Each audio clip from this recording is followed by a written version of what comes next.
ஆண்டவராகிய இயேசு கிறிஸ்துவினுடைய இனிதான நாமத்தில் உங்களை யாவரையும் வாழ்த்துகிறேன், வரவேற்கிறேன். எத்தனையோ பேருக்கு அந்த பாக்கியத்தையும் கிருபையும் ஆண்டவர் வாழ்க்கையிலே தந்திருக்கிறார். அந்த கிருபைகளுக்காக கடவுளுக்கு நான் நன்றி செலுத்தலாம். இந்த உலகத்தில் வாழுகிற நாட்கள் கொஞ்ச நாட்கள் தான்.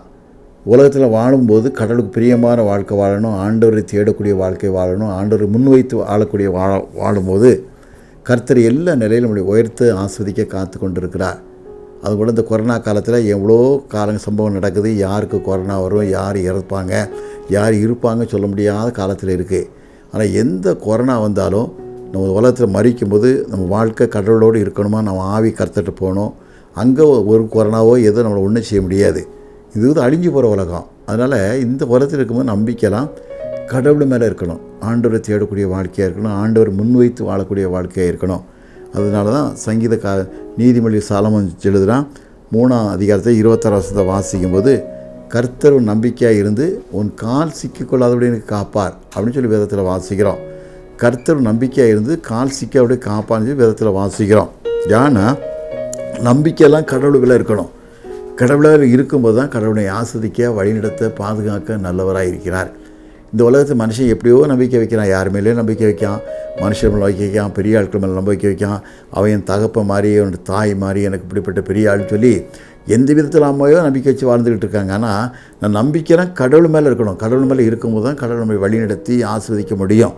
அதனால தான் நீதிமொழிகளை வாசிக்கும்போது சாலமோன் ராஜா சொல்கிற நீதிமொழிகள் என்னென்னா, கர்த்தர் மேல் நம்பிக்கை இருக்கணும் அப்படின்னு சொல்கிறாரு. கர்த்தர் நம்பிக்கையாக இருந்து உன் கால் சிக்கிக்கொள்ளாதபடி காப்பான்னு சொல்லி வேதத்தில் வாசிக்கிறோம். கர்த்தர் வேலை நம்பிக்கையாக இருந்தால் தான் நம்ம கால் சிக்கிக்கொள்ளாதபடிக்கு கடவுளை பாதுகாக்க முடியும். அதை மனதில் வைத்து உலகத்தில் வாழ்கிற வாழ்க்கை கடவுளை தேடக்கூடிய வாழ்க்கையாக, நம்பிக்கையாக இருக்கக்கூடிய வாழ்க்கையாக இருக்கணும். கடவுள் மேல் நம்பிக்கை இல்லாத வாழ்க்கை வாழும்போது எத்தனையோ குடும்பத்தில் பாருங்கள், பிள்ளைகள் வாழ்க்கை சீரழிக்க போகுது, அழிஞ்சு போகுது. எத்தனையோ குடும்ப வாழ்க்கையில் யாரும் தேற்றக்கூடிய அளவுக்கு வாழ்க்கை இல்லாமல் போயிடுது. காரணம் கேட்டால் அவன் நம்பிக்கையெல்லாம் உலகத்து மேலே, மனுஷர் மேலே, சொந்தக்காரங்க மேலே, தெருவு மேலே, அப்படி நிறைய வாழ்க்கை ஓடிக்கிட்டு இருக்காங்க. அதெல்லாம் நினச்சி பார்க்கும்போது நம்ம வாழ்க்கை மட்டும் கடவுளை பிரியப்படுத்தக்கூடிய வாழ்க்கையாக இருக்கணும். தாவீது அதுதான் சொல்கிறாரு. சங்கீதம் 16:8 வாசிக்கும் போது, கர்த்தரை எப்பொழுதுக்கு முன்பாக வைத்திருக்கிறேன், அவர் என்னோட வலது பாகத்தில் இருக்கிறபடியாக நான் அசைக்கப்பட முடியலன்னு சொல்கிறார். அவர் நம்பிக்கை, வழி, ஆதரவெல்லாம் கர்த்தர் மேலே இருந்த காரணத்தினால கர்த்தர் வலது பாகத்தில் இருக்கிறபடியாக நான் அசைக்க முடியாதுன்னு சொல்லிக்கிட்டு இருக்காரு. அப்போ நம்ம வாழ்க்கை யார் மேலே இருக்குது, நம்ம நம்பிக்கை யார் மேலே இருக்குது? அந்த நம்பிக்கை முன்வச்சு வாழணும். கடவுளை தேடக்கூடிய வாழ்க்கை வாழணும், ஆண்டவர் முன்வைத்து வாழக்கூடிய வாழ்க்கை வாழணும். அதுவும் இந்த நாட்களில் வாழும்போது உலகத்தில் மனுஷனுடைய ஆயுசு நாட்கள் 70 வருஷம்தான். வேதத்தில் வாசிக்கிறோம். சங்கீதம் 90:10 எடுத்து வாசிக்கும் போது ஒரு மனுஷனுடைய ஆயுசு நாட்கள் 70 வருஷம். பலத்தின் மிதியால் 80 வருஷமாக இருந்தாலும் பாடும், வேதனையும், கஷ்டம்னு சொல்லி வேதத்தில் வாசிக்கிறோம். ஆனால் ஆயுசு நாட்கள் 70 வருஷம் இருக்கும்போது, 70 வருஷம் இருக்கும்போது கண்ட வாழ்க்கை ஆண்டவர் வாழக்கூடிய வாழ்க்கையாக இருக்கணும், ஆண்டவரை தேடக்கூடிய வாழ்க்கையாக இருக்கணும். ஆண்டவர் முன்வைத்து வாழக்கூடிய வாழ்க்கையை வாழும்போது ஆண்டவருக்கு எமக்கு என்ன தேவை என்பதோ ஆண்டவர் வெளிப்படுத்துவார். ஆண்டவர் நம்மளை தீர்க்கதரிசியை பயன்படுத்தி நமக்கு இன்னும் தேவை, இப்படிப்பட்ட வாழ்க்கையை நடந்து சொல் அப்படின்னு சொல்லி ஆண்டவருக்கு நம்பிக்கையாக இருக்கணும். கடவுள் மேலே நம்பிக்கை இருக்கும்போது தான் மனுஷன் வாழ முடியும். 2 ராஜாக்கள் 6ஆம் அதிகாரத்தில் வாசிக்கும் போது, சீரிய நாட்டு இராணுவ படைகள்லாம் இஸ்ரேல் தேசத்துக்கு விரோதமாக எவ்வளோ காரியமாக இருந்தது. ஆனால் அந்த ராஜா கடவுள் மேலே நம்பிக்கையாக இருந்தான், ஆண்டவரை தேடக்கூடிய வாழ்க்கையாக இருந்தான். அங்கே நாட்டில் வளர்ந்த தீர்க்கதரிசி எலிசா கூட தேவனுடைய தூதனாய், தேவனுக்கு பிரியமான மகனாக இருந்ததுனால அந்த அவன் படையெடுத்து வரும்போதெல்லாம் அந்த செய்தியெல்லாம் ராஜாவுக்கு அறிவிப்பான். காரணம் கேட்டால் அந்த ராஜாவும் கடவுளுக்கு நம்பிக்கையாக இருந்தான். அப்படிப்பட்ட நம்பிக்கையுள்ள வாழ்க்கை இருக்கா, ஆண்டவர் தேடக்கூடிய வாழ்க்கை இருக்குதா, ஆண்டவர் முன்வைத்து வாழக்கூடிய வாழ்க்கை இருக்கா, நம்ம யோசித்து பார்க்கணும். வாழ்க்கை ஆண்டவர் முன்வைத்து வாழாத வாழ்க்கை இருக்குமானா, ஆண்டவர் முன்வைத்து வாழாத வாழ்க்கை மாத்திர கடவுளுக்கு பிரியமில்லாத வாழ்க்கை இருக்குமானா உலகத்தில் ஒன்றும் செய்ய முடியாது. அப்படி வாழும்போது அவன் இந்த இடத்துல படையெடுப்பேன், இந்த இடத்துல எடுப்பேன், தேசத்தை பிடிப்பேன், அழிச்சிடுவேன்னு சொல்லும்போது அந்த தீர்க்கதரிசி ஆண்டவர் வெளிப்படுத்துகிறாரு. ஏன்னா உலகத்தில் வாசிக்கும் போது தங்கள் ரகசியத்தை ஆண்டவர் எல்லா காரியத்தையும் ஆண்டு வெளிப்படுத்துகிறாரு. ஆண்டு வெளிப்படுத்தும் போது எல்லா காரியத்தையும் வெளிப்படுத்த மாத்திரமே அவன் எல்லா காரியத்தையும் போய் சொல்கிறான். போய் இந்த மாதிரி இடத்துக்கு போகாத, இந்த மாதிரி இடத்துக்கு இருக்காத, இங்கெல்லாம் உனக்கு கேடு வரும் அப்படின்னு சொல்லும்போது அவன் கடவுள் மேல் நம்பிக்கையாக இருந்து நல்ல காரியத்தை பயன்படுத்திக்கிறான். அப்படிப்பட்ட நம்பிக்கை நம்ம வாழ்க்கையில் இருக்கா? கடவுளை தேடி வைத்து வாழக்கூடிய நம்ம வாழ்க்கையில் இருக்கா? அதை முன்வைத்து வாழக்கூடிய வாழ்க்கை வாழும்போது தான் கர்த்தருடைய எல்லா நிலையும் ஆஸ்வதிக்கப்பட முடியும். தாவீது அப்படி தான் வாழ்ந்தான். காவிராஜா வாழ்கிற வாழ்க்கைலாம் கடவுள் மேலே நம்பிக்கை வச்ச வாழ்க்கையாக வாழ்ந்துக்கிட்டனால வாழ்க்கை ஒரு அசைக்கப்பட முடியாத வாழ்க்கையாக, தேவனை தேடக்கூடிய வாழ்க்கையாக, ஆண்டவர் முன்வைத்து வாழக்கூடிய வாழ்க்கையாக இருந்தது. அப்படிப்பட்ட வாழ்க்கைக்கு நம்ம ஒப்பு கொடுக்கணும். இந்த உலகத்தில் கஷ்டங்கள் நிறைந்த உலகத்தில் வாழ்ந்துக்கிட்டு இருக்கோம். வேதனைகள் நிறைந்த உலகத்தில் வாழ்ந்துக்கிட்டு இருக்கோம். அப்படி உலகத்தில் வாழும்போது நம்பிக்கை கடவுள் நிலை இருக்கா? 2 நேரத்துக்கு முன்னால் ஒரு தம்பி பத்தனந்திட்டன்னு சொல்லி செங்கோட்டை பக்கத்தில் பொன்னூர் பக்கத்தில் ஒரு தம்பி ஃபோன் பண்ணவே முடியல, ஓங்கி அழுகுறான். ஏன்டா சொல்லுன்னு கேட்டால் இந்த மாதிரி அண்ணன் இறந்துச்சாருன்னு சொல்லலாம். 49 வயசு, ஒரு இஸ்லாமிய சகோதரை, தம்பி பேர் ரஜாக்குன்னு பேர். நல்ல ஒரு உழைப்பாடி, கடவுளுக்கு பிரியமான மனுஷனாக இருந்தான். நல்ல உழைப்பாடி மாத்திரமல்ல, ஒரு ஞானமுள்ள மனுஷன். அப்படி இருக்கும்போது உலகம் அப்படி முடிஞ்சு போச்சு. ஆளும்போது அவனை தாங்கி கொள்ளவே முடியல. எங்கள் அண்ணன் இறந்துட்டாரு, இல்லை என்ன இருக்குது உலகத்தில் அப்படின்னு சொல்லி அழும்போது நான் சொன்னேன், நம்பிக்கை கடவுள் மேலே இருக்கட்டும். ஆண்டவர் தேடக்கூடிய வாழ்க்கைக்கு ஒன்று ஒப்புக்கொடு, ஆண்டவர் முன்வைத்து வாழக்கூடிய வாழ்க்கைன்னு ஒப்புக்கொடு. அப்படி வாழும்போது தான் கடவுள் என்னை ஆசீர்வதிக்க முடியும்னு சொல்லி அது தம்பியை நான் சொல்லிட்டு வந்தேன். இந்த உலகத்தில் இப்படி வாழ்ந்துக்கிட்டு இருக்கோம். இப்படி முடியாத உலகத்தில் கூட கொஞ்ச நேரத்துக்கு முன்னால் கூடங்குளத்துலேருந்து ஒரு ஃபேமிலி தேடி வந்தாங்க. தகப்பனார் 2 குடும்பம். முதல் குடும்பத்து பிள்ளைகள் கஷ்டப்படுறாங்க, 2வது பிள்ளைகள் தகப்பன் சம்பாதிச்சு சுத்த வச்சுக்கிட்டு எப்படியோ வாழ்ந்துக்கிட்டு இருக்காங்க. எங்களுக்கு ஒரு உதவி இல்லையே, யார் எங்களுக்கு உதவிச்சான்னு சொல்லி அவளை தேடி வந்தாங்க. நினச்சி பார்க்கும்போது பரிதாபமாக பாவமாக இருக்குது. ஏன்னு கேட்டால், வஞ்சிக்கப்பட்ட உலகத்தில், கைவிடப்பட்ட உலகத்தில் வாழ்ந்துக்கிட்டு இருக்கோம். இப்படி வஞ்சிக்கப்பட்ட உலகத்தில், கைவிடப்பட்ட உலகத்தில் வாழும்போது நம்பிக்கை கடவுள் மேலே இருக்கணும், ஆண்டவர் மேலே இருக்கணும். ஆண்டவர் மேலே இருக்கும் தான் கர்த்தர் எல்லாத்தையும் பார்த்துக்கிடுவார். ஆண்டவர் எல்லா காரியத்தையும் அந்த நம்பிக்கை வேணும். ஆபிரகாமுடைய மகன் ஈசாக்கை பலியிட ஆண்டவர் சொல்கிறார். ஆபிரகாம் சொல்கிறார், நேசகுமாரன், ஒரே குமாரன், இந்த உலகத்தில் உனக்கு குழந்தையே இல்லாமல் 99 வயசு குழந்தை கிடையாது ஆபிரகாமுக்கு. அப்படிப்பட்ட ஆபிரகாமுக்கு நேசகுமாரனை கொண்டாந்து எனக்கு இந்த மோரிமாவில் பலியிடுன்னு சொன்னார். ஆனால் அவன் மேலே கடவுள் மேலே நம்பிக்கை இருந்துச்சு. என்ன நம்பிக்கை இருந்துச்சுன்னா, ஆண்டவர் தான் கொடுத்தாரு. ஏன்னா ஆண்டவர் எதுக்கு கொடுத்தாருன்னு சொன்னால், அவனுடைய வேலைக்காரன் எலியேசர், அவனுக்கு வேலைக்காரன் அவனுக்காக வாழ்ந்துக்கிட்டு இருக்கான். அப்போ அவன் குழந்தையே இல்லை. அவன் குழந்தையே இல்லாமல் இருக்கும்போது ஆகார சந்தி மூலம் இன்னொரு குழந்தை வருது. அப்போ எனக்கு புத்திரசானம் இல்லைன்னு சொல்லும்போது ஆண்டவர் சொல்கிறாரு, ஒரு நிச்சயமான ஒரு குழந்தைய தருவேன்னு சொல்லி ஒரு வாக்கு கொடுக்காரு. அந்த வார்த்தைக்கு, ஆண்டருடைய வார்த்தைக்கு அவன் கீழ்ப்படிஞ்சு வாழ்ந்ததுனால அத்தனை ஆண்டுகள் காத்திருந்தான். அத்தனை ஆண்டுகள் காத்திருக்கும்போது யாரும் நம்பப்படாத வயசு. ஆபிரகாமுக்கு 99 வயசு, சாராளுக்கு 10 வயசு கம்மி. அவ்வளோதான். சாராள் 89 வயசு, 10 வயசு தான் 2 பேருக்கும் கம்மி. இஸ்ரேல் கூட வழிபாடெல்லாம் நின்று போச்சுது, ஒன்றுமே கிடையாது. அப்படிப்பட்ட தள்ளாடுற வயசில் ஆண்டவர் குழந்தையை கொடுக்காரு. அந்த குழந்தையை கொடுத்தது மாத்திரமில்லை, அந்த குழந்தைக்கு எனக்கு மோராமலில் பலியிடுன்னு சொல்கிறாரு. பலியிடும் போது சொல்லும்போது அவன் யார்ட்டுமே சொல்லலை.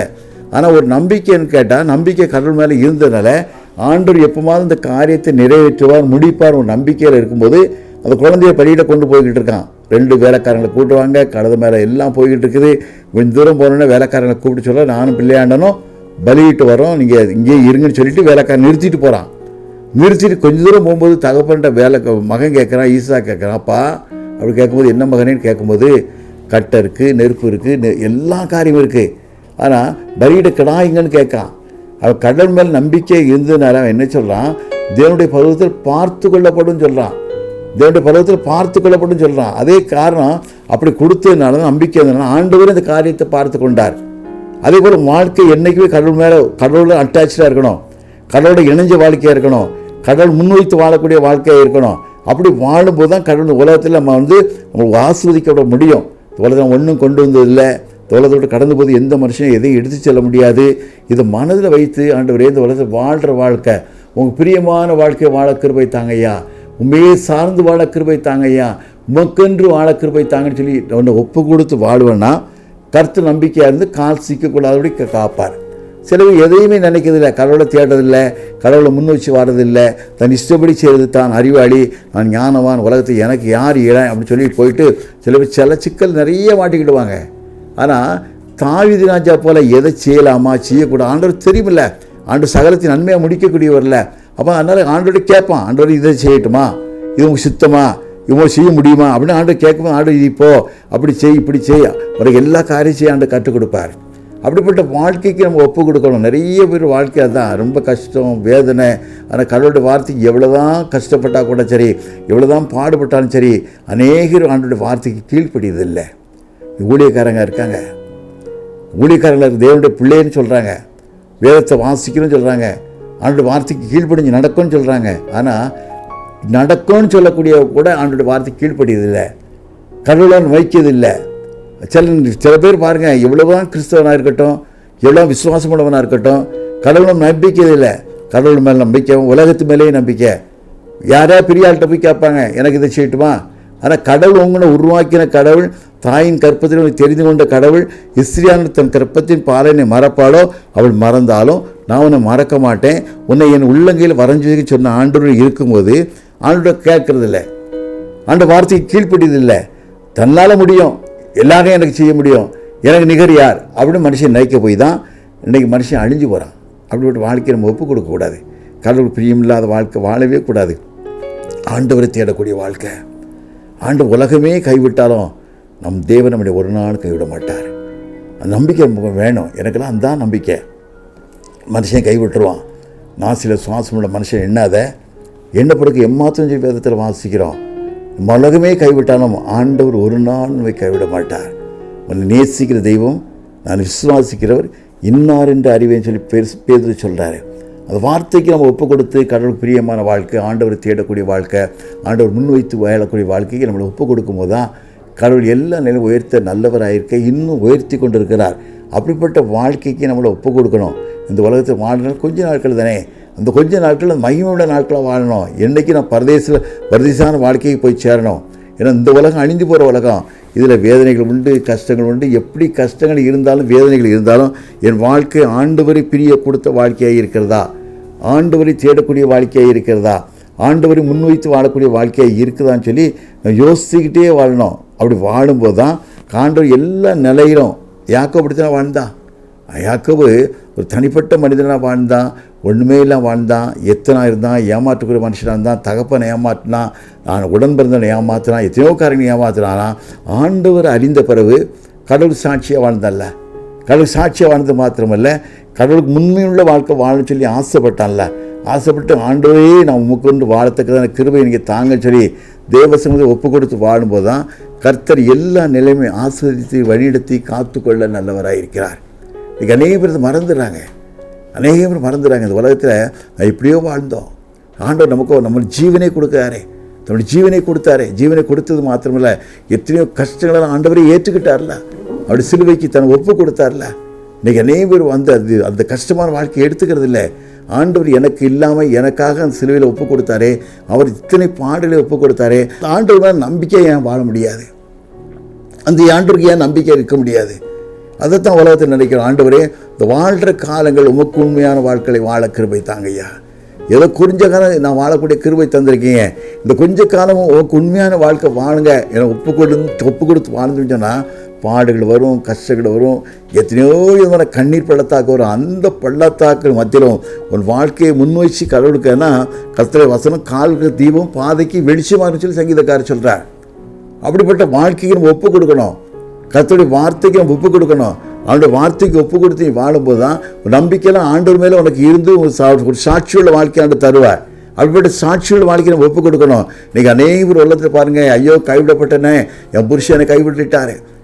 ஒரு சகோதரியை பார்த்தேன் 2 தினங்களுக்கு முன்பாக, ஒரே அழுக, 2 பிள்ளைகள், ரொம்ப நல்லா இருக்காங்க, நல்லா ஒர்க் பண்ணுறாங்க. எதுக்குமா கைவிட்டாரு அப்படின்னு கேட்டால், நானே வேண்டான்னு சொல்லிட்டேன் புருஷனை. ஏன்னு கேட்டால், கொடூரமான முறையில் கிறிஸ்தவனாக இருக்கான், குடிச்சிட்டு வந்து அடிக்கிறான். கொடூரமான பிள்ளைகள்லாம் பயப்படுது, அலறுது. தகப்பன் வீட்டுக்குள்ள வரும்போது அலறுது. குடி, ஒரே குடி, கிறிஸ்தவனை வாழ்ந்துக்கிட்டு இருக்கான். எப்போ பார்த்தாலும் குட்டி தான், வந்து அடிக்கிறான், மிதிக்கிறான், போட்டு உடைக்கிறான். அதெல்லாம் தாங்க முடியல ஐயா. அந்த புருஷனோட வாழ்ந்து பிரயோஜனம் இல்லை. என் வாழ்க்கை நரகமாகிடுச்சு, என் பிள்ளைகள் அழிஞ்சிருவாங்கன்னு சொல்லி வேதனையாக இருக்கு ஐயா. அதனால் தயவுசெய்து அந்த புருஷனை பற்றி பேசாதீங்க அப்படின்னு சொல்லி அந்த மகள் சொல்கிறா. நினச்சி பார்த்து எவ்வளோ பயங்கரமான உலகத்தில் வாழ்ந்துக்கிட்டு இருக்கோம். கிறிஸ்தவ வாழ்க்கை வாழ்ந்துக்கிட்டு இருக்க, நீ ஆண்டவர் சாயலில் வாழ்ந்துக்கிட்டு இருக்க, கிறிஸ்துன்னு ஒரு அடையாளத்தை உள்ளத்தில் தரிச்சிருக்க. அப்படிப்பட்ட வாழ்க்கை எப்படிப்பட்ட வாழ்க்கையாக இருக்கணும்? பரிசுத்தமான வாழ்க்கையாக இருக்கணும். பரிசுத்தம் இல்லாமல் யாரையும் தேவனை தரிசிக்க முடியாது. அதை மாத்திரம் மனசில் வச்சுக்கணும். இன்னைக்கு குடியினால் எத்தனை குடும்பங்கள் அழிகிறாங்க, எத்தனை குடும்பம் சாகடிக்கப்படுறாங்க, எத்தனை குடும்பம் ரோட்டுக்கு வருது, எத்தனையோ குடும்பங்கள் வாழ்க்கை சரியில்லாமல் இருக்கும்போது வேதத்தில் வாசிக்கமில்லை. நீதிமொழிகள் 16:7 எடுத்து வாசிக்கும். அதனுடைய வழி கர்த்தருக்கு பிரியமாக இருந்தால் உன் சத்துருக்களும் இணங்கும்படி செய்ய வேதத்தில் வாசிக்கிறோம். என் வழி ஆண்டவரை பிரியப்படுத்தக்கூடிய வழியாக இருக்கிறதா? ஆண்டவரை தேடக்கூடிய வழியாக இருக்கிறதா? ஆண்டவர் முன்வைத்து வாழக்கூடிய வாழ்க்கை இருக்கா? அதைத்தான் வாழ்க்கையை நினச்சி பார்க்கணும். ஆண்டவரின் வாழ்க்கை உமக்கென்று வாழத்தக்கதான கிருபை தாங்கன்னு சொல்லி நீ தேவனோடு வாழும்போது ஆண்டவர் எத்தனை பாடுகள் வந்தாலும், எத்தனை கஷ்டங்கள் வந்தாலும், எத்தனை விதமான கண்ணீர் பிள்ளத்தாக்கான வாழ்க்கை வந்தாலும் நீ ஆண்டவரை சார்ந்து வாழும்போது, சத்துரு வெள்ளம் போல வரும்போது தேவனுடைய ஆவியான கொடியேற்றம் சொல்லி வேதத்தில் வாசிக்கிறோம். அப்படி வாழ்க்கை கடவுளோடு இருக்கும்போது தான், கடவுளோட சந்தோஷமாக இருக்கும்போது தான் கடவுள் எல்லா நிலையிலும் ஆஸ்வதிக்க காத்து கொண்டு இருக்கிறார். அதனால தான் நாம் சொல்கிறது, வாழ்க்கை கடவுளுக்குள்ள நம்பிக்கையாக இருக்கணும். கர்த்தர் நம்பிக்கையாக இருக்கும்போது தான் உன் காலை சிக்கக்கூடாதபடிக்கு பார்ப்பார். காரணம் கேட்டால் உன் வாழ்க்கை ஆண்டோட கூட இருக்குது, ஆண்டுக்கு பிரியமான வாழ்க்கையே இருக்குது. நீ போகும்போது ஆண்டவர் பார்ப்பார், என் பிள்ளை போகிறான் பாரு, என் மகா போகிறா பாருன்னு சொல்லி அவங்க முன்னால் எத்தனை தடைகள் வந்தாலும், எத்தனை தடுக்கள் வந்தாலும் சரி, ஆண்டவர் முன்னே எல்லாத்தையும் ஆயத்தப்படுத்துவார். என் தூதனை முன்பாக அனுப்புன்னு சொன்னார்ல, பொய்யான வார்த்தையில் இல்லை. என் தூதனை முன்பாக அனுப்புன்னு சொன்னார்ல, அது பொய்யான வார்த்தை இல்லை. அது மாத்திரம் தடைகளை நீக்கிற முன்பாக கடந்து போகான்னு சொல்லி விதத்தில் வாசிக்கல. தடை நீக்கும் ஒரு நாள் முன்னா கடந்து போகுது. எத்தனை தடை இருந்தால் ஆண்டவர் அதை மாத்துறாருல, எத்தனை உனக்கு வேகமாக உருவாக்கப்படும் எந்த ஆயுதத்தை நான் வாய்க்காதுன்னு சொல்கிறார்ல. அதனால் உன் நடைகள் வாழ்க்கையெல்லாம் கடவுள் பிரியப்படுத்தக்கூடிய வாழ்க்கையாக இருக்கணும். அதனால் கிறிஸ்தவங்க தான் இன்றைக்கி சரியில்லாத வாழ்க்கை வாழ்ந்துக்கிட்டு இருக்கோம். மற்ற மக்கள் அது எப்படியோ வாழ்ந்துக்கிட்டு இருக்காங்க. எப்படி இருந்தாலும் சரி கடவுள் பயம், கடவுள் பனிஷ்மெண்ட் பண்ணுவார் அப்படிங்க வென்றாங்க. இன்னைக்கு கிறிஸ்தவங்க நினைக்காங்கன்னா கடவுளுக்கு கடைசியில் பார்த்துக்கலாம், சர்ச்சில் போய் காணிக்க போட்டால் போதும், சர்ச்சில் வாழ்ந்தால் போதும், சர்ச்சுக்கு போனால் போதும் அப்படின்னு நினைக்காங்க. ஆனால் ரத்தத்தால் நீ கழுவப்படாத ஒழிய தேவனுக்கு பிரியமில்லாத வாழ்க்கை நீ வாழ்வாயானா உன் வாழ்க்கை ஆசிரியப்பட்ட வாழ்க்கையாகவே இருக்காது. அதுக்கு ஆண்டவர் ஒப்புக் கொடுக்க, ஆண்டவரே என் வாழ்க்கையை பிரியப்படுத்தக்கூடிய வாழ்க்கையாக இருக்கணும். ஆண்டவரே ஏதாவது ஒரு பாவமான காரியம் எது இருந்தாலும் சரி என் வாழ்க்கையை உங்களுக்கு பிரியப்படுத்தக்கூடிய வாழ்க்கையாக இருக்கும்னு சொல்லி கேட்கணும். அதைத்தான் சகிவு கேட்டான். அவன் சொன்னால யார்கிட்டே அநியாயமாக வாங்கணும்டா, நாங்கள் திருப்பி கொடுக்கன்னு சொன்னான்ல. எல்லாரும் அவன் பார்த்து ஐயோக்கியன்னு சொன்னாங்க, மோசமானேன்னு சொன்னாங்க, வட்டி வாங்குறேன்னு சொன்னாங்க, ஆண்டவனை பார்க்காரேன்னு சொல்லி நினச்சி பார்த்தாங்க. ஆனால் அவன் சொன்ன வார்த்தை, ஆண்டவரே நான் யாரிடமாவது அநியாயமாக வாங்கணும்டானா நாங்கள் திருப்பி கொடுக்கன்னு சொன்னால. அப்போ ஆண்டவர் சொன்னார், இவன் ஆபிரகாம் குமாரனாக இருக்கிறானே, இந்த வீட்டுக்கு ரட்சிப்பு வந்தது, இழந்து போனதை தேடவும் ரட்சிக்குமே மனுஷன் உலகத்தை வந்தான்னு சொல்லி வேதத்தில் வாசிக்கமில்லை. ஆண்டவரே அதை போல அவனை ஆசீர்வதிச்சார்ல. உன் வாழ்க்கை ஆண்டவர் பிரியப்படுத்தக்கூடிய வாழ்க்கையாக இருக்கிறதா, ஆண்டவரை முன்வைத்து வாழக்கூடிய வாழ்க்கையாக இருக்கிறதா? அப்படி வாழும்போது தான் கர்த்தரை ஆஸ்வதிக்கப்பட முடியும். இன்றைக்கி உலகத்தில் எப்படிப்பட்ட மனுஷனாக கூட வாழ்ந்துக்கிட்டு இருக்கலாம். ஆனால் உன் வாழ்க்கை ஆண்டவரை முன்வைத்து வாழக்கூடிய வாழ்க்கையாக இருக்கிறதா, ஆண்டவரை தேடக்கூடிய வாழ்க்கையாக இருக்கிறதா? ஆண்டவரின் வாழ்க்கை உங்களுக்கு பிரியமில்லாத வாழ்க்கை இருந்தால் எடுத்து போடுங்க, ஆண்டவரை கேட்கணும். கேட்டால் தான் உன் வாழ்க்கை ஆசைப்படுத்த முடியும். ஏதோ நானும் மனுஷனாக வாழ்ந்துக்கிட்டு இருக்கேன் அப்படின்னு நினச்சாலும் ஒன்றும் இல்லை. 2-3 நிமிடங்களுக்கு முன்னால் கடந்த வாரத்தில் ஒரு குடும்பத்தார் சந்திக்க போயிருந்தேன். ஒரு மகள் தன் புருஷன் இறந்துட்டாங்க, ரொம்ப வேதனையோடு இருக்காங்க அப்படின்னு சொல்லி அந்த சொன்னாங்க. வீட்டுக்கு போனேன். இந்த மகள் அழுகே பார்த்து எனக்கு வேதனையாக இருந்தது. நல்ல கிறிஸ்தவ குடும்பமாக இருந்திருக்காங்க, கடவுள் சாட்சியாக இருந்திருக்காங்க. இந்த மகளுக்கு டெலிவரி ஆகும்போது பெண் பிள்ளை, ஆம்பளை பிள்ளைக்கு போது பெண் பிள்ளை பெற்றெடுத்துட்டா. புருஷன் அதுலேருந்து கடவுள் மேல் நம்பிக்கை விட்டார். தெய்வம் யார் அது? ஏன்னா அவங்க கன்வெர்ட்டானவங்க, நம்பிக்கை விட்டார். கொஞ்ச நாள் கழித்து கொரோனாவில் அந்த புருஷனை மறித்து போயிட்டார். மாமியார் வீட்டிலே பயங்கரமான கெடுபடி, நீ வேறு தெய்வத்தை தேடி போயிட்ட, உனக்கு கஷ்டம், என் புருஷனை சாகடிச்சிட்ட அப்படின்னு சொல்லி அந்த மகளுக்கு பயங்கரமான வேதனை. அந்த மகள் அழுகையை பார்க்கும்போது வேதனையாக இருந்துச்சு. நான் சொன்னேன், இந்த உலகத்தில் மனுஷனுடைய வாழ்க்கை கொஞ்ச நாள் தாம்மா, 1000 பேர் 1000 சொல்லுவாங்க. உன் வாழ்க்கை ஆண்டவரோடு உண்மையாக இருக்கட்டுமா? கடவுளுக்கு பிரியமில்லாத வாழ்க்கை இருக்குமா எடுத்து போடு. பாடுகள் வரும், கஷ்டம் வரும், நிந்தனை வரும், அவமானம் வரும், தேவையில்லாத வார்த்தையெல்லாம் பேசுவாங்க, தாங்க முடியாத காரியத்தெல்லாம் பேசுவாங்க. அதுக்கான முந்து போயிடக்கூடாது. வாழ்க்கை ஆண்டவரை பிரியப்படுத்தக்கூடிய வாழ்க்கையாக இருக்கணும். ஆனால் யோபு சொல்கிறாரா, நான் சோதிக்கப்பட்ட பின் பொன்னாக விளங்குவே சொல்கிறார்ல. உலகத்தில் எத்தனையோ கஷ்டங்கள் வரும், ஆனால் உன் வாழ்க்கை கடவுளை பரிசுத்தப்படுத்தக்கூடிய வாழ்க்கையாக இருக்கணும், கடவுளை பிரியப்படுத்தக்கூடிய வாழ்க்கையாக இருக்கணும், உண்மையான வாழ்க்கையாக இருக்கணும். அதைத்தான் ஆண்டவர் விரும்புகிறார். உண்மை இல்லாத மனுஷன் பரிபூர்ணமான ஆசீர்வாதத்தை பெறுவான். உண்மையுள்ள மனுஷன் தான் ஆசீர்வாதத்தை பெற முடியும். ஐஸ்வர்யவன் ஆகிறதுக்கு தீவிக்கிறோம், ஆக்கிரைக்கு தப்பான விதத்தில் வாசிக்கிறோம். அவன் வாழ்க்கை உண்மையுள்ள வாழ்க்கையாக இருக்க. உண்மையுள்ள வாழ்க்கை நிறைய பேர் வாழ்க்கையில் உண்மை கிடையாது, நிறைய பேர் வாழ்க்கையில் உண்மை கிடையாது. காரணம் கேட்டால் உண்மை இல்லைன்னா கடவுள் நம்பிக்கை வைக்கிறதில்லை. ஆண்டவர் நடத்துவார், ஆண்டவர் வாழ வைப்பார், ஆண்டவர் உயர்த்துவார், ஆண்டவர் எல்லா காரியத்தையும் பொறுப்பெடுத்துவார்னு சொல்லி எண்ணங்கள் இல்லாத மனுஷனாக வாழ்ந்துக்கிட்டு இருக்கான். அப்படிப்பட்ட எண்ணங்கள் தான் மனுஷனை வாழக்கூடாது. ஒரு வாழ்க்கை ஆண்டு தந்திருக்காரு. அந்த ஒரு வாழ்க்கை ஆண்டவரை தேடக்கூடிய வாழ்க்கையாக இருக்கணும். ஆண்டவர் முன்வைத்து வாழக்கூடிய வாழ்க்கையாக இருக்கணும். யார் யார் ஆண்டவர் முன்வைத்து வாழ்ந்தாங்களோ வாழ்க்கையெல்லாம் ஆசிர்வதிக்கப்பட்ட வாழ்க்கையாக இருந்தது. எத்தனை விதமான கஷ்டங்கள் வந்து எனக்கு இந்த உலகத்தில் யாரையும் எதையும் திருத்தி விட முடியாது. உன் ஆத்மா கடவுளுக்கு பிரியமாக இருக்கணும். ஏன்னா வேதத்தில் வாசிக்கவில்லை. சங்கீதம் 10 நீதிமொழிகள் 10:22 வாசிக்கும் போது கர்த்தரின் ஆசீர்வாதமே ஐஸ்வர்யத்தை தரும், வேதனை கூட்டார். அப்படிப்பட்ட வாழ்க்கைக்கு நம்ம ஒப்புக் கொடுக்கணும். கடவுள் பிரியமில்லாத காரியங்கள் நம்மகிட்ட இருக்கவே கூடாது. ஆண்டவரே பிரியமான வாழ்க்கை வாழத்தக்கதான கிருபை தாங்க ஐயா, உண்மையே சார்ந்து வாழுவேன் ஆண்டவர்னு சொல்லி வாழ்க்கையை ஒப்புக் கொடுப்பாயானா கர்த்தர் எல்லா நிலையும் உயர்த்த காத்து கொண்டிருக்கிறார், ஆஸ்வதிக்க காத்து கொண்டிருக்கிறார். அவர் பொய் சொல்ல மனிதன் அல்ல, மனமாறும் அனுபவத்தினம் அல்ல. சொல்லியும் செய்யாதிருப்பாரோ நிச்சயமாக என்னை ஆஸ்வதிக்க காத்து கொண்டிருக்கிறார். நான் நம்பிக்கை ஆண்டவர்கிட்ட இருக்கட்டும். நம்பிக்கை ஆண்டவர் நீ உலகத்தை சொல்லு ஆண்டவரே, இத்தனை காலமும் உலகத்தை நம்பி வீணாகி போட்டேன் ஐயா, வீணாகி போன வாழ்க்கை எனக்கு வேண்டாம் ஆண்டவரே, நான் உண்மையே சார்ந்து இருக்கத்தக்க கிருபை தாங்க ஐயா. என்னுடைய கடைசி காலக்கு வாழ்க்கையாக இருந்தாலும் அந்த பரலோக வாழ்வுக்கு என்னை தகுதிப்படுத்தி தாங்கப்பா. நான் உண்மையோடு வாழணும் ஆண்டவரை, உண்மையோடு நடக்கணும், உங்களோடு நடக்கணும் அப்படின்னு சொல்லி ஒரு எண்ணப்பட்ட வாழ்க்கை நீ வாழும்போது தான் கர்த்தர் பாடுகள் வந்தாலும் கஷ்டங்கள் வந்தாலும் கண்ணீர் பள்ளத்தாக்கள் வந்தாலும் சத்துரு வெள்ளம் போல வந்தாலும் தேவனுடைய ஆவியார் அவனுக்கு ஒரு கொடியேற்றம் சொல்லி விதத்தில் வாசிக்கிறோம். ஒரு வாழ்க்கை ஆண்டவரை தேடக்கூடிய வாழ்க்கையாக இருக்கிறதா, ஆண்டவரை கனம் பண்ணக்கூடிய வாழ்க்கையாக இருக்கிறதா, ஆண்டவர் முன்வைத்து வாழக்கூடிய வாழ்க்கையாக இருக்கிறதா, ஆண்டவர் விரும்புகிறார். முன்வைத்து வாழக்கூடிய வாழ்க்கைக்கு என்ன ஆண்டவர் விரும்புகிறார். ஆண்டவரே என் வாழ்க்கை உம்மோடு இருக்கத்தக்கான கிருபை தாங்க சொல்லி என் தேவசபை கெஞ்சி நிற்கும்போது ஆண்டவர் உன் வாழ்க்கையை ஆஸ்வதிக்க காத்து கொண்டிருக்கிறார். அப்படிதான் கர்த்தர் நம்பிக்கை வைக்க முடியும். நிறைய பேர் பாருங்க, முதல்லாம் விட்டுருவாங்க, எல்லா காரியத்தையும் விட்டுருவாங்க, எல்லா கருத்து கடைசி கருத்து கடவுளே கடவுளே கடவுள் சொல்லி எப்படி ஆண்டை எப்படி ஒன்று பார்க்க முடியும்? உங்கள் வாழ்க்கையெல்லாம் இழந்துட்ட, உன் பலத்தெல்லாம் இழந்துட்ட, உன்னுடைய வருமானங்கள் எல்லாம் இருக்கும்போது ஆண்டவர் தேடலை, ஆண்டவர் செய்யக்கூடிய காரியத்தை செய்யலை. ஆண்டவர் சொல்றார், இது சிறியல் ஒருவருக்கு எதை செய்தாயோ அது எனக்கே செய்த விதத்தில் வாசிக்கிறோம். எத்தனை மக்களை பார்க்குறோம், எத்தனை மக்களுடைய கண்ணீர் வழியை பார்க்கிறோம், எத்தனை குடும்பத்தில் அழுகு மகளுகிற மக்களை பார்க்கிறோம். அந்த மக்களுடைய கண்ணீருக்கு நீ என்னைக்காவது ஒரு நாள் பதில் சொல்ல முடியுமா? அந்த 7 மக்களுடைய கண்ணீரை பார்க்கும்போது ஆண்டவர் சொல்றாருல்ல, பிரசங்கி 11:1 வாசிக்கும் போது உன் ஆகாரத்தை தண்ணி மேல் போடு, நீண்ட காலத்துக்கு பலனை காண்பான்னு சொல்லி விதத்தில் வாசிக்கிறோம். அப்படி யாருக்காக உதவி செய்யக்கூடிய மக்களா மனுஷனா வாழ்ந்துகிட்டு இருக்கியா? ஆண்டவர் விரும்புகிறா. உலகத்தில் உனக்கு முடிஞ்ச வரைக்கும் நன்மை செய்யணும்.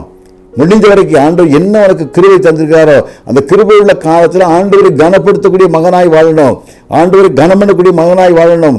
ஆண்டவரை முன்வைத்து வாழக்கூடிய வாழ்க்கையை நம்ம ஒப்புக் கொடுக்கக்கூடிய பிள்ளையை நீ வாழும்போது தான் கர்த்தர் எல்லா நிலையிலையும் ஆஸ்வதிக்க காத்து கொண்டிருக்கிறார். எத்தனை பாருங்க நமக்காக கர்த்தரோட போராடி அழுதுருப்பாங்க. எத்தனை தேவனுடைய பிள்ளைகள் நமக்காக தேவன் சமூகத்தை அழுதுருப்பாங்க.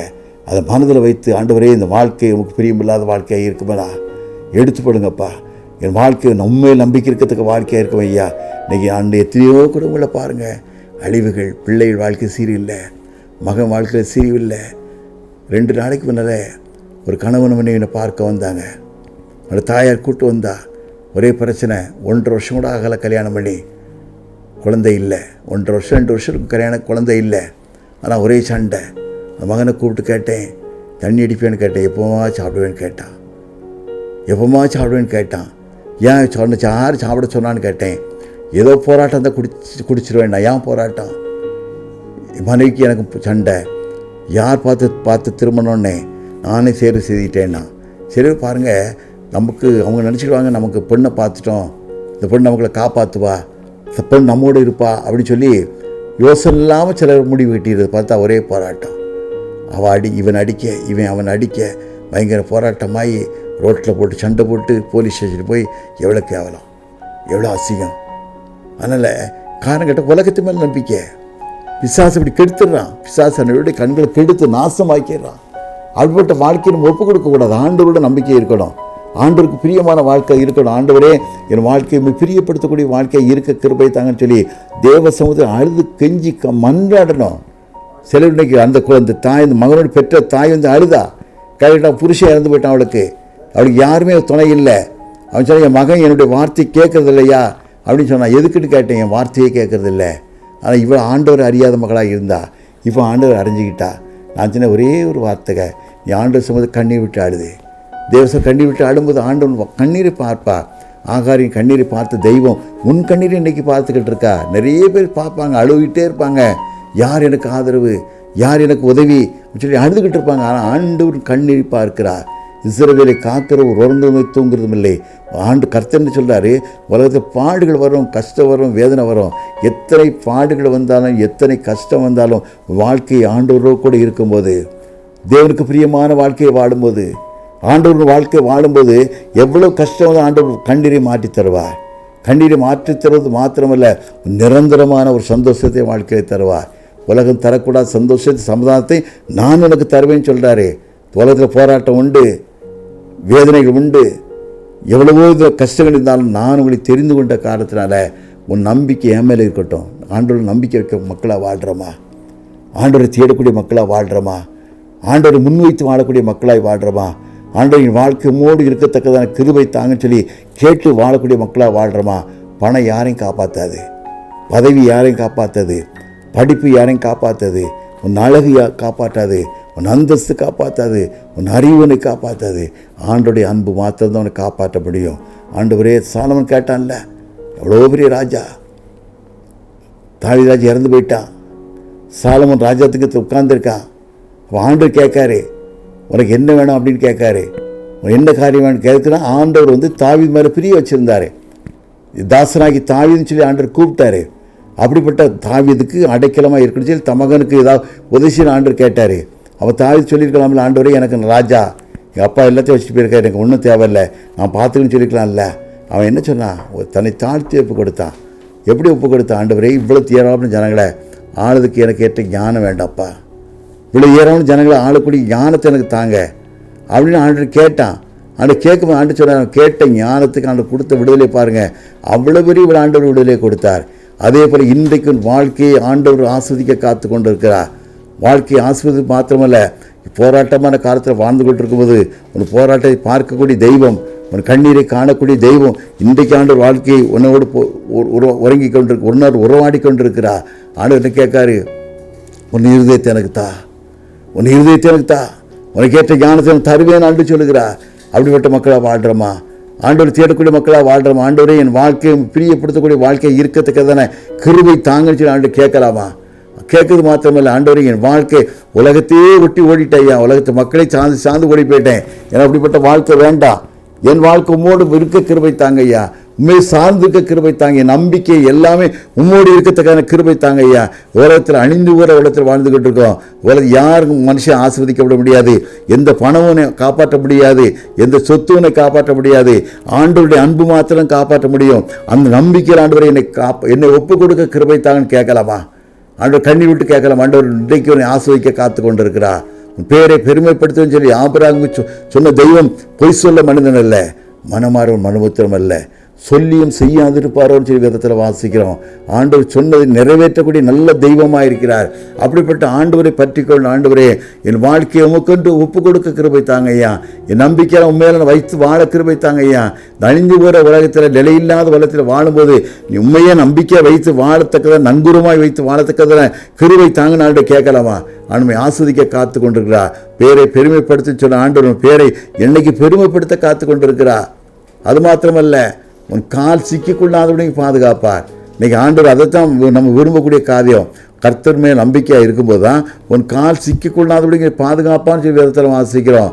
ஆண்டவரின் வாழ்க்கை உண்மையோடு இருக்கத்தக்கதான கிருபை தாங்கன்னு சொல்லி அந்த கேட்கும்போது தான் கண்டவரை ஆஸ்வதிக்க காத்து கொண்டிருக்கிறார். இன்றைக்கி நான் தேசத்தில் வாழ காலங்களில் ஆண்டவரே, இந்த நாட்டில் கொரோனாவினால் எவ்வளோ மக்கள் அழிகிறாங்க ஐயா, எவ்வளோ மக்கள் செத்து கொண்டிருக்காங்கப்பா.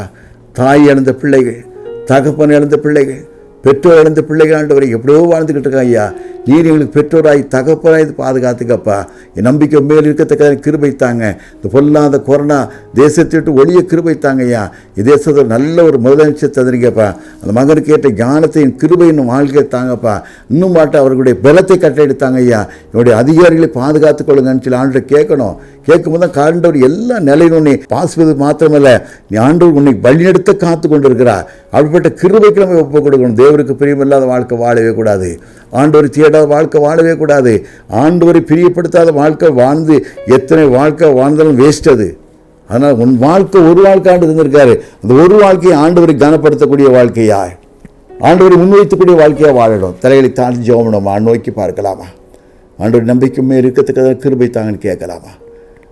இருக்கிறோம். எத்தனையோ பிள்ளைகள் அழுவ கண்ணீரை பார்க்கிறோம், எத்தனையோ பலகீனங்கள், முட்டு வலி, இடுப்பு வலி, நடக்க முடியலை, ஹார்ட் பேஷண்ட்டு, யூரின் பிரச்சனை, எத்தனையோ காரியத்தை வாழ்ந்துக்கிட்டு இருக்காங்க.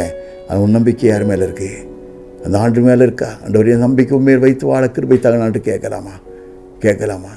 எப்படிப்பட்ட பாடுகள் வந்தாலும் சரி, எப்படிப்பட்ட கஷ்டங்கள் வாழ்ந்தாலும் சரி, நேசிக்கிற தெய்வம் ஒருவர் உண்டானவர் தான் இயேசு. ஆண்டவரே நேசிக்கத்தக்க கிருபை தாங்கன்னு கேட்கலாமா? எங்களை அதிகமாக நேசிக்கிற நல்ல ஆண்டவரே, இம்மட்டலை பாதுகாத்து வழிநடத்தி வந்த கிருபைகளுக்கு நன்றி ராஜா. நம்பிக்கை மேல் இருக்க கிருபை தந்தீரே சாமி. இந்த கிருபைகளுக்காக கூட நன்றி சாமி. இந்த செய்தியை கேட்டுக்கொண்ட மக்கள் ஒவ்வொரு விசேஷித்த கரங்கொண்டு காத்துக்கொள்ளுங்க. இந்த ஒளிபரப்பக்கூடிய பிள்ளைகளை விசேஷமாக டிவி குரூப்பை தேவைகளை சந்திக்கப்பா. எல்லா நிலையும் ஆஸ்வதிக்கப்பட கிருபை தாங்க, பலப்படுத்துங்க. இயேசு இனி நாமத்தில் ஜெயங்கி இருக்கிற நல்ல பிதாவே. ஆமேன், ஆமேன்.